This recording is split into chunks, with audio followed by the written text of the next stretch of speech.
Hello বন্ধুরা, আজকে আপনারা বুঝতে পারছেন আজকে ব্লগটা কি হতে চলেছে। তো আজকে আমরা আ যেসব অম বন্যায় পানিতে ডুবে গেছে ঘরবাড়ি, সেসব ভিডিও আপনাদের মাঝে তুলে ধরার চেষ্টা করব।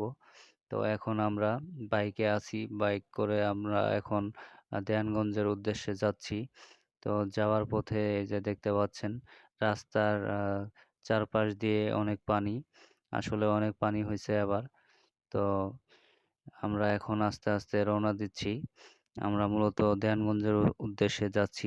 দেখেন আ পানি বেশি হওয়ার কারণে রাস্তার এই যে পাশ দিয়ে পানির গতিতে রাস্তার অনেক ক্ষয়ক্ষতি হইছে। তো রাস্তার পাশে দেখতে পাচ্ছেন এক চাচা জাল ফেলেছে নতুন পানি নতুন মাছ ধরার জন্য। তো তো বন্ধুরা যে